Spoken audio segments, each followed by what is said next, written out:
Timothy John Schafer is an American computer game designer.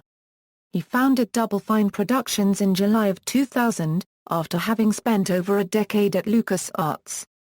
Schafer is best known as the designer of critically acclaimed games Full Throttle, Grim Fandango, Psychonauts, Bra One Quarter Tal Legend, and Broken Age, and co-designer of the early classics The Secret of Monkey Island, Monkey Island 2, LeChuck's Revenge, and Day of the Tentacle. He is well known in the video game industry for his storytelling and comedic writing style. Career: while studying computer science at UC Berkeley, Tim Schafer worked at Lucasfilm Games. During his application process for the job, he had a somewhat disastrous phone interview in which he mentioned being a fan of Ball Blaster. The interviewer, David Fox, informed him that the Lucasfilm Games title was Ball Blazer, and that only the pirated version was known as Ball Blaster. Schafer was still permitted to send in his resume and a cover letter, so to make up for the phone interview, he sent in a comic of himself applying for and getting the job at Lucasfilm Games, drawn as a text adventure. On March 21, 1989, Schafer sent a job application to Atari, which was denied.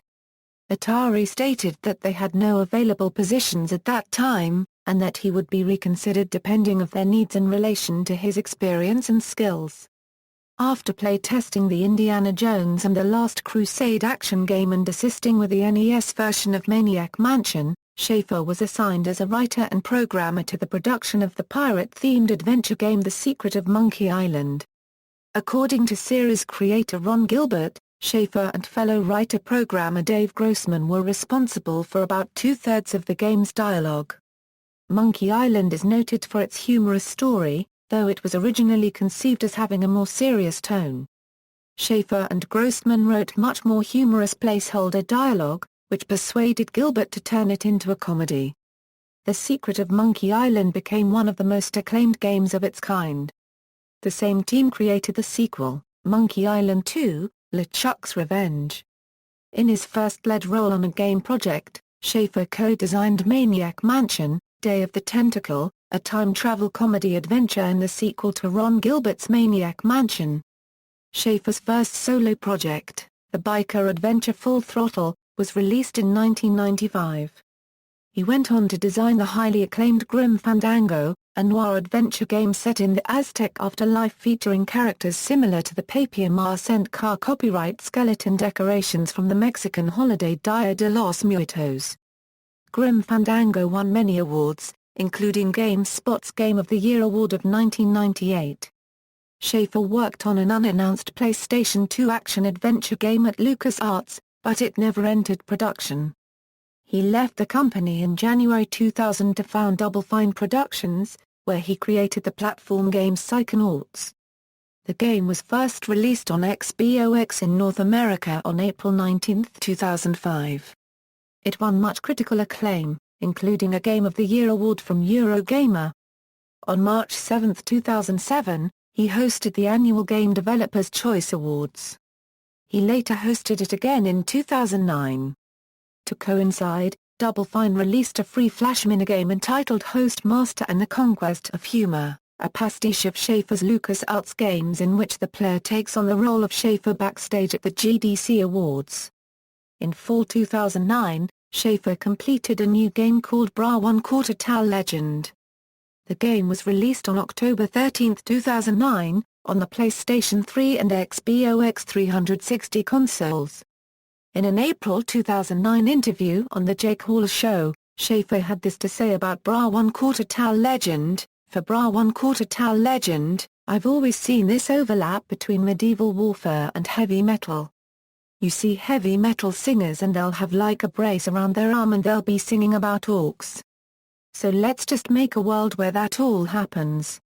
That all gets put together, the heavy metal, and the rock, and the battling, actually does happen. Let's not flirt around with this. Let's just do it." Schafer announced in July 2010 that EA had cancelled the sequel to Bra One Quarter Tal Legend.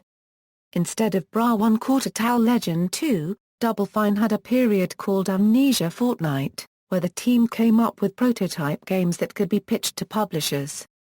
From these, 4 smaller games were made that for the first time in Double Fine's history had project leaders other than Schafer: Costume Quest, Stacking, Iron Brigade and Once Upon a Monster.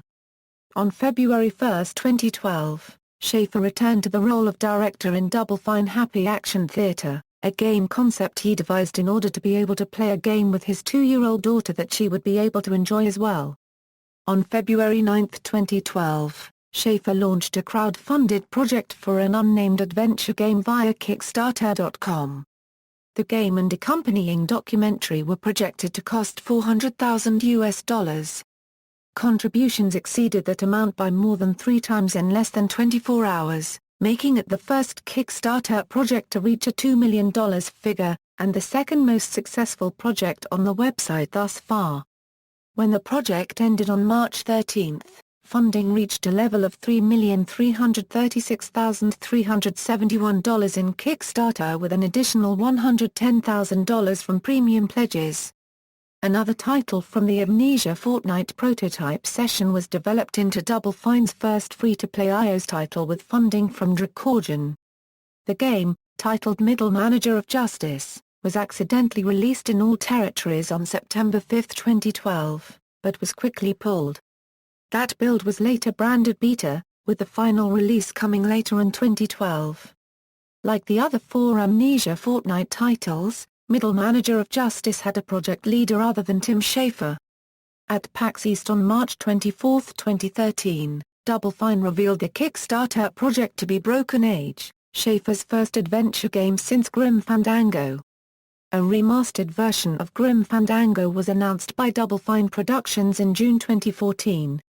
Schafer was able to acquire the rights to the game following the closure of LucasArts in 2013. Recognition: the press first previewed Psychonauts at the E3 trade show of 2002, where it won the Game Critics Award for Best Original Game. An hour-long episode of Icons on the G4 network documented the last week of Psychonauts production and explored Tim Schafer's career. At the 2006 Game Developers' Choice Awards, Tim Schafer and Eric Walpole won the award for Best Writing for Psychonauts. Tim Schafer and Double Fine executive producer and COO Caroline S. Murdoch also won the award for Best New Studio. In October 2006, Tim Schafer received a BAFTA Video Game Best Screenplay Award for Psychonauts. Games, references. External links: Tim Schafer at Moby Games, Tim Schafer's company weblog, What Does the Game Industry Have Against Innovation? Tim Schafer on Taking Risks, Tim Schafer on Memorable Character Design, Tim Schafer on the Monkey Island Wiki, Trip to Double Fine from the International House of Mojo, Return to Double Fine from the International House of Mojo, Millennium Gaming, 20 Gaming Visionaries Usher in the Next Millennium of Gaming at GameSpot, A Conversation with Tim Schafer by Celia Pierce at Game Studies, Rebel with a Cause, Traveling Through the Mind of Tim Schafer at oneup.com, Tim Schafer's Kickstarter project interview at DICE.